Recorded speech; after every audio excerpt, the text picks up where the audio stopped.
जय जगन्नाथ बंधुगण आपण मानक स्वागत मोर एई चैनल को। बंधुगण आजर एई वीडियोटी आपण मानक पई बहुत अधिक खास एवं गुरुत्वपूर्ण रही अछि। आजर एई वीडियो रे आपण माने जानिबा पई पाइबे जे मकर संक्रांति दिन माने 14 जनवरी 2025 मंगलवार दिन घर को केउ गछर चेर आनिबा उचित एवं ताकू आपण निजर गळारे बांधिबे ना निजर हाथ रे बांधिबे आउ कोन एहा द्वारा आपणकर समस्त मनस्कामना पूर्ण हेबो कि नाही एहा संपर्क रे आजिर एही वीडियो रे जानिबे। आपणकर भाग्य आपणकर साथ देबो एवं आपण जेकोनोसी क्षेत्र को जिबे सेही क्षेत्र रे आपण निश्चय रूप रे बनि जिबे कोटिपति। संपूर्ण वर्ष सारा आपणकु केबे भी धन अनर कमी हेबो नाही।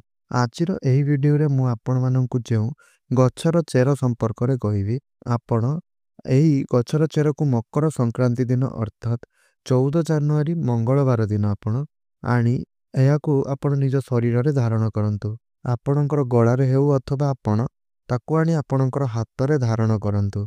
एहा परे आपण देखिबे जे पूरा वर्षटी सारा आपणक निकट रे केबे भी धन अनर कमी हेबो नाही। आपणक जीवन रे धन सुख समृद्धि वैभवर प्राप्ति हेबो। सेति पई आपण माननकु गोटिए अनुरोध एही वीडियोटी को आपण माने थरुटिए मात्र शेष पर्यंत निश्चय रूप रे देखंतु। आमर हिंदू संस्कृति रे केते गुड़िए पुराण मान्यता को महत्व दिया जाय अछि जे किछि एमिति वृक्षलता माने सब होई थांदी जेउ माननकु बहुत शुभ एवं बहुत महत्वपूर्ण बोली माना जायताय। आउ किछि वृक्षलता एमिति होई थांदी जेउ माने आम जीवन रे चालुथुवा समस्त समस्या एवं दुख कष्ट को दूर करि देई थांती।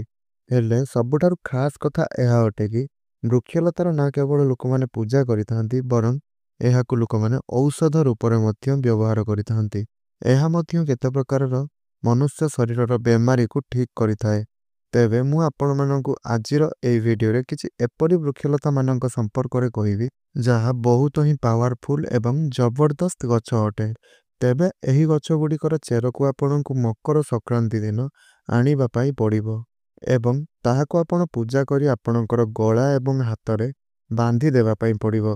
जदि आपण कोनोसी कार्य करिबा पाई चाहुचंती किंबा शुभ एवं लाभ को आपण प्राप्ति करिबा पाई चाहुचंती धन धान्यर कामना थाउ समृद्धि आपण पाइबा पाई चाहुचंती आउ जदि आपण चाहुछांती आपणक जीवनर दुर्भाग्य दूर होई जाऊ आपणकु भल भाग्यर प्राप्ति हेउ आपणकु मान सम्मान प्राप्ति हेउ तेबे आपण आजिर एही वीडियोटी को शेष पर्यंत निश्चय रूप रे देखि नियंतु। तेबे एही गछ माननक मध्यर कौनसी भी गुटिए गछर चेर आपण मकर संक्रांति दिन निजर घर को निश्चय रूप रे आनंतु आपणकु अपार सफलता प्राप्ति हेबो। एही वृक्षलता माननक मध्य बहुत ही अद्भुत चमत्कारी शक्ति सब रही थाए। आपण माने मानंतु अबा न मानंतु एही सब वृक्षलता माननक प्रयोग करी केते सबु जटिल जटिल रोग को आमे माने ठीक करि थाउ। तो आपण माननकु आजिर एही वीडियो रे मु जेउ गछ संपर्क रे कहिबी ताहाको आपण मकर संक्रांति दिन आनी पूजा करी निजर गळारे बांधि दियंतु। एहा परे आपण निजे देखिबे जे आपणकु तत्काल फायदा पहुंचीबो।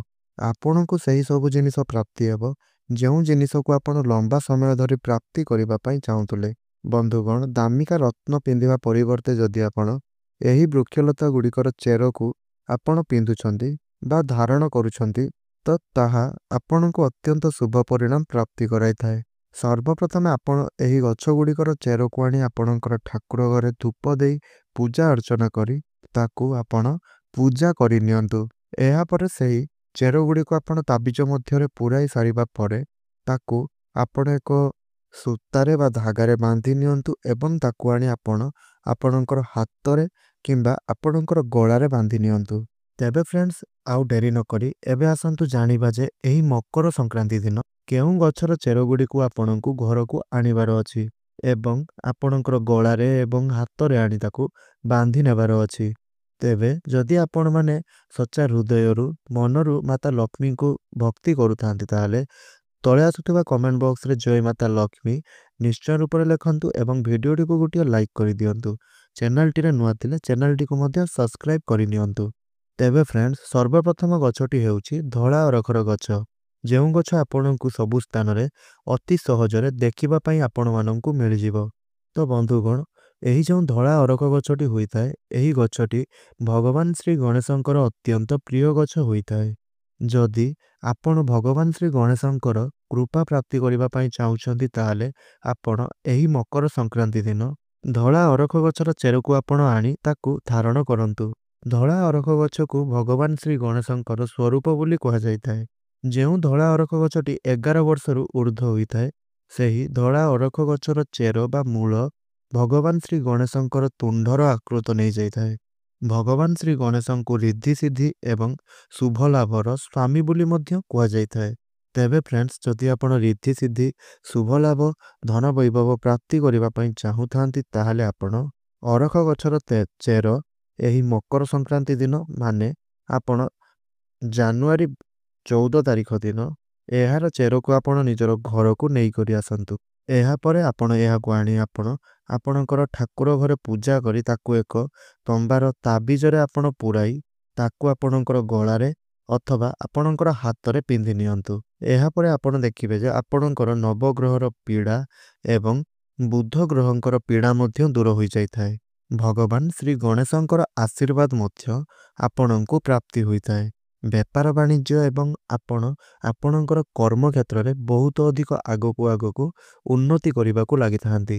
ଆପଣ ଏହି ଭିଡ଼ିଓରେ କୁହାଯାଉଥିବା ଆଉ କୌଣସି ଚେରଗୁଡ଼ିକ ଆଣନ୍ତୁ ଅବା ନ ଆଣନ୍ତୁ, କିନ୍ତୁ ଆପଣ ମନେ ରଖନ୍ତୁ ଯେ ଏହି ମକର ସଂକ୍ରାନ୍ତି ଦିନ ଏହି ଧଳା ଅରଖ ଗଛର ଚେରକୁ ନିଶ୍ଚୟ ରୂପରେ ଆପଣ ନିଜର ଘରକୁ ନେଇକରି ଆସନ୍ତୁ ଏବଂ ଏହି ଉପାୟଟିକୁ କରନ୍ତୁ।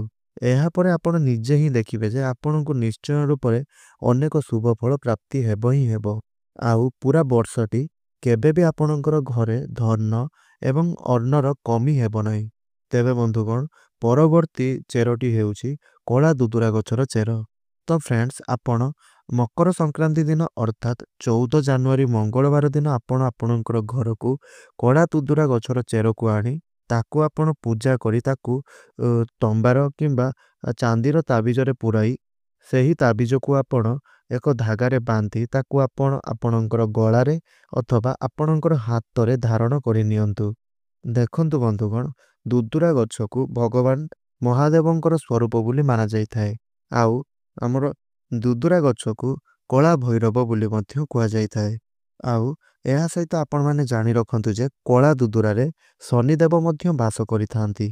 ମାତା କାଳୀ ମଧ୍ୟ ଏହି କଳା ଦୁଦୁରାରେ ନିବାସ କରିଥାନ୍ତି।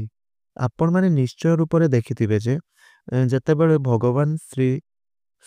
ଭଗବାନ ମହାଦେବଙ୍କର ଯେତେବେଳେ ପୂଜା ଅର୍ଚ୍ଚନା କରାଯାଇଥାଏ, ସେତେବେଳେ ନିଶ୍ଚୟ ରୂପରେ କଳା ଦୁଦୁରାର ଯେକୌଣସି ବି ଫୁଲ ଭଗବାନ ଶିବଙ୍କ ନିକଟରେ ଅର୍ପଣ କରାଯାଇଥାଏ ଏବଂ ତାହାର ଫଳ ମଧ୍ୟ ଅର୍ପଣ କରାଯାଇଥାଏ ଏବଂ ଏହାକୁ ମଧ୍ୟ ଭଗବାନ ଶିବ ଶଙ୍କର ଗ୍ରହଣ କରି ନେଇଥାନ୍ତି।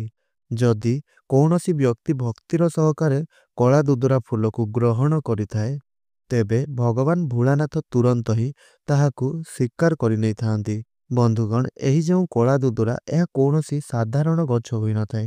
ଯଦି ଆପଣମାନେ ଏହାର ଚମତ୍କାରୀ ଗୁଣ ସମ୍ପର୍କରେ ଜାଣିବେ, ତାହେଲେ ଆପଣ ନିଶ୍ଚୟ ହିଁ ଆଶ୍ଚର୍ଯ୍ୟ ହୋଇଯିବେ। ଆଉ ତୁରନ୍ତ ଆପଣ ଏହାର ଚେରକୁ ଆଣି ଧାରଣ କରିନେବେ।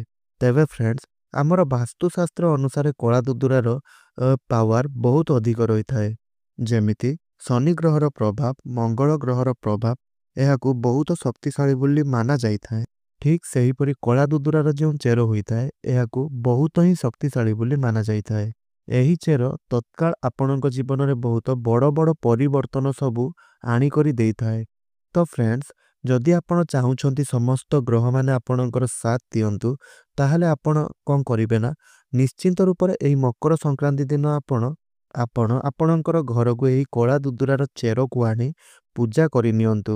ଏହାପରେ ଆପଣ ଏହାକୁ ଏକ ତାବିଜରେ ପୁରାଇ ଆପଣଙ୍କର ବେକରେ ଏବଂ ଆପଣଙ୍କର ହାତରେ ବାନ୍ଧି ନିଅନ୍ତୁ। ଯଦି ଆପଣ ଆପଣଙ୍କର ବେକରେ ବାନ୍ଧିଲେ ତାହେଲେ ଚଳିବ, ଯଦି ତାହାକୁ ଆଣି ଆପଣଙ୍କର ହାତରେ ବାନ୍ଧୁଛନ୍ତି ତାହେଲେ ଚଳିବ।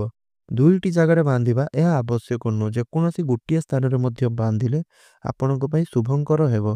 ଆଉ କଳା ଦୁଦୁରା ଚେରକୁ ଆପଣ ପିନ୍ଧିବା ଦ୍ୱାରା ପୂଜା କରି ଆପଣଙ୍କ ଉପରେ ଥିବା ଶନିଙ୍କର 7.5, ଶନି ଅଢ଼େଇ, ଶନି ଦୋଷ, ଶନିଙ୍କର ପ୍ରଭାବରୁ ଆପଣଙ୍କୁ ମୁକ୍ତି ମିଳିଯାଇଥାଏ। ଏହାଦ୍ୱାରା ଆପଣଙ୍କର ଶୁକ୍ର ଗ୍ରହ ମଧ୍ୟ ମଜବୁତ ବନିଯାଇଥାଏ। ଯେଉଁମାନଙ୍କର ଶୁକ୍ର ଗ୍ରହ ମଜବୁତ ବନିଯାଇଥାଏ ସେମାନେ ଧନବାନ ଏବଂ ଧନଶାଳୀ ହୋଇଥାନ୍ତି। ଆଉ ସେମାନଙ୍କ ଜୀବନରେ କେବେ ବି ଧନ ଏବଂ ଅର୍ଣ୍ଣର କମି ହୋଇନଥାଏ। ରାହୁ କେତୁଙ୍କର ପୀଡ଼ା ମଧ୍ୟ ସେମାନଙ୍କ ଜୀବନରୁ ଦୂର ହୋଇଯାଇଥାଏ। ତ ଫ୍ରେଣ୍ଡସ୍, ଆପଣମାନେ ଏହି ମକର ସଂକ୍ରାନ୍ତି ଦିନ ଏହି ଚେରକୁ ନିଶ୍ଚୟ ରୂପରେ ଆପଣଙ୍କର ଘରକୁ ଆଣନ୍ତୁ ଏବଂ ଏହାର ଫାଇଦା ଆପଣ ନିଜେ ହିଁ ଏହି ଚେରକୁ ବ୍ୟବହାର କରିବା ପରେ ହିଁ ଜାଣିପାରିବେ। ତ ଫ୍ରେଣ୍ଡସ୍, ଆଶା କରୁଛି ଆପଣମାନଙ୍କୁ ମୋର ଏହି ଭିଡ଼ିଓଟି ବହୁତ ଭଲ ଲାଗିଥିବ। ଯଦି ଭିଡ଼ିଓଟି ଭଲ ଲାଗିଥାଏ ତାହେଲେ ଭିଡ଼ିଓଟିକୁ ଗୋଟିଏ ଲାଇକ୍ କରନ୍ତୁ ଏବଂ ସମ୍ପୂର୍ଣ୍ଣ ଭକ୍ତି ଏବଂ ଶ୍ରଦ୍ଧା ହୃଦୟରେ ତଳେ ଆସୁଥିବା କମେଣ୍ଟ ବକ୍ସରେ ଜୟ ମାତା ଲକ୍ଷ୍ମୀ, ହର ହର ମହାଦେବ ନିଶ୍ଚୟ ରୂପରେ ଆପଣ ଲେଖିଦିଅନ୍ତୁ। ଆଉ ଆପଣମାନେ ଚ୍ୟାନେଲଟିରେ ନୂଆ ଥିଲେ, ପ୍ରଥମ ଥର ପାଇଁ ଏହି ଚ୍ୟାନେଲରେ ଆମର ଭିଡ଼ିଓ ଦେଖୁଥିଲେ, ଚ୍ୟାନେଲଟିକୁ ସବସ୍କ୍ରାଇବ୍ କରିନିଅନ୍ତୁ। ପାଖରେ ଆସୁଥିବା ବେଲ୍ ଆଇକନ୍ଟିକୁ ପ୍ରେସ୍ କରି ଅଲ୍ରେ ସିଲେକ୍ଟ କରିଦିଅନ୍ତୁ, ଯାହାଫଳରେ ଆମେ ପ୍ରତ୍ୟେକ ଦିନ ଅପଲୋଡ଼ କରୁଥିବା ଭିଡ଼ିଓ ଗୁଡ଼ିକ ଆପଣଙ୍କ ପାଖରେ ସର୍ବପ୍ରଥମେ ପହଞ୍ଚିପାରିବ। ତେବେ ବନ୍ଧୁଗଣ, ଆପଣମାନେ ଆମର ଏହି ଭିଡ଼ିଓଟିକୁ ସେୟାର ନିଶ୍ଚୟ ରୂପରେ କରନ୍ତୁ। ଆଶା କରୁଛି ଆପଣମାନଙ୍କ ଭିଡ଼ିଓଟି ଭଲ ଲାଗିଥିବ। ଏହି ଭିଡ଼ିଓଟିକୁ ଏଇଠି ରଖୁଛି, ପୁଣି କଥା ହେବା ଆଉ ଏକ ନୂତନ ଭିଡ଼ିଓ ମାଧ୍ୟମରେ। ରହୁଛି, ଧନ୍ୟବାଦ। ଜୟ ଜଗନ୍ନାଥ।